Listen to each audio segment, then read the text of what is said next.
السلام علیکم دوستو and welcome to Wonder World. دوستو میں ہوں جمال ارشد اور آج آپ کو ایک ایسی کتاب کے بارے میں بتاؤں گا جسے دنیا کی سب سے خطرناک کتاب مانا جاتا ہے۔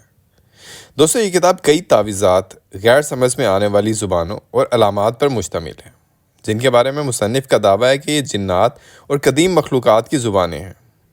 اس کتاب میں خوفناک تصویریں بھی شامل ہیں جنہیں مصنف نے جنات اور ان مخلوقات کی اصلی تصاویر بتایا ہے جو انسانوں سے پہلے زمین پر آباد تھی۔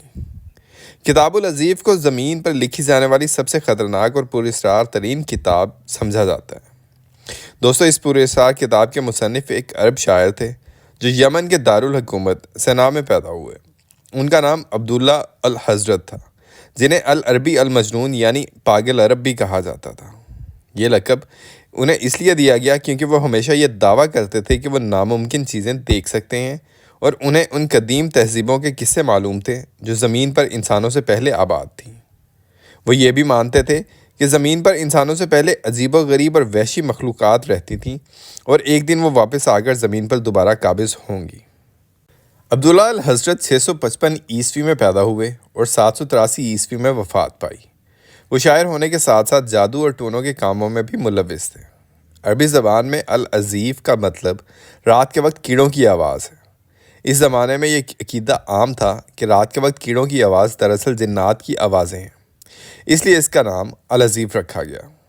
دوستو کہا جاتا ہے کہ الحضرت نے دنیا کے کئی خطوں کا سفر کیا، باب العراق بھی گئے، مختلف لوگوں سے ملے، حتیٰ کہ انہوں نے ایسے انسان بھی دیکھے جو بہت چھوٹے قد کے تھے اور ننھے گھروں میں رہتے تھے جنہیں انہوں نے صائبہ کا نام دیا۔ وہ کئی زبانوں کے ماہر اور قدیم تحریروں کے مترجم تھے۔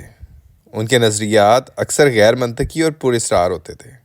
الحضرت کا دعویٰ تھا کہ انہوں نے قوم عاد، جس کا ذکر قرآن پاک میں بھی ہے، کا شہر دریافت کیا، وہاں کے جنات سے رابطہ کیا اور ان سے جادو کے راز سیکھے۔ ان کے نظریات کے مطابق انسان صرف ماضی کی مخلوقات، خاص طور پر جنات سے رابطہ کر کے ہی دنیا کے پوشیدہ راز جان سکتا ہے۔ دوستو کتاب العزیف میں جنات، شیاطین اور روحوں کے بارے میں حیرت انگیز اور خوفناک تفصیلات درج ہیں۔ یہ کتاب ان مخلوقات کی ساخت، طاقت اور دنیاوی اثرات کے بارے میں خوفناک حقائق بیان کرتی ہے۔ دوستو الحضرت نے ایک طاقتور شیطان فلاح کا ذکر کیا جو عفریتوں کے قسم میں سے تھا۔ اس کا چہرہ بچے جیسا ہے مگر یہ پروں والے ڈریگن پر سوار ہوتا ہے۔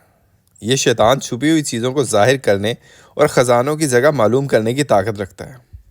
الحضرت کے مطابق یہی شیطان حضرت سلیمان علیہ السلام کے سامنے حاضر ہوا تھا اور ملکہ بلقیس کا تخت لانے کی پیشکش کی تھی۔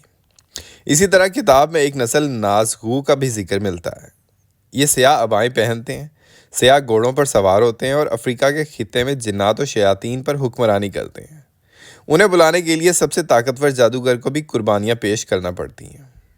ایک اور شیطان داجو کا بھی ذکر ملتا ہے جو تمام شیاطین کا بادشاہ ہے۔ اس کے پاس بڑی طاقت اور بڑے پروں والا جسم ہے۔ کتاب کے مطابق ابلیس کے ساتھ زمین پر بھیجے گئے 20 بڑے شیاطین حضرت نوح علیہ السلام کے طوفان میں ہلاک ہو گئے تھے۔ دوستو کہا جاتا ہے کہ الحضرت نے 10 سال تک ربع الخالی کے صحرا میں تنہائی میں گزار دیے، جہاں وہ جنات کو حاضر کرتا، ان سے باتیں کرتا اور ان کی عبادت کرتا تھا۔ آخرکار اس کی موت ایک ہولناک طریقے سے ہوئی۔ ایک خوفناک مخلوق اس کے سامنے ظاہر ہوئی اور چند لمحوں میں ہی دیا گیا۔ دوستو کتاب العزیف کی شہرت کے باعث اسے کئی زبانوں میں ترجمہ کیا گیا ہے، لیکن عربی نسخہ ایک عیسائی پادری نے جلا دیا۔ تاہم ایک یہودی عالم نے کتاب کی ایک نقل بچا لی اور اسے عبرانی زبان میں ترجمہ کیا۔ کتاب میں یہ بھی لکھا گیا ہے کہ جنات اور انسانوں کے درمیان ایک پوشیدہ دروازہ بوابت موجود ہے جس کے ذریعے دونوں جہانوں کی مخلوق ایک دوسرے کی دنیا میں داخل ہو سکتے ہیں، مگر وہ صرف مخصوص اوقات میں اور مخصوص طریقوں سے کھلتا ہے۔ کہا جاتا ہے کہ جب جنات کو معلوم ہوا کہ الحضرت نے ان کے راز افشا کر دیے ہیں تو انہوں نے ایک خوفناک مخلوق بھیجی جس نے اسے نگل لیا اور وہ لمحوں میں غائب ہو گیا۔ دوستو امید ہے کہ آپ کو ہماری آج کی ویڈیو بہت پسند آئی ہوگی۔ اپنی رائے کا اظہار کامنٹ سیکشن میں ضرور کیجیے گا اور ہمارے یوٹیوب چینل ونڈر ورلڈ کو سبسکرائب ضرور کیجیے گا۔ ملتے ہیں اگلی ویڈیوز میں بہت سی نئی اور دلچسپ معلومات کے ساتھ۔ تب تک کے لیے اپنا ڈھیروں خیال رکھیے گا۔ اللہ نگہبان۔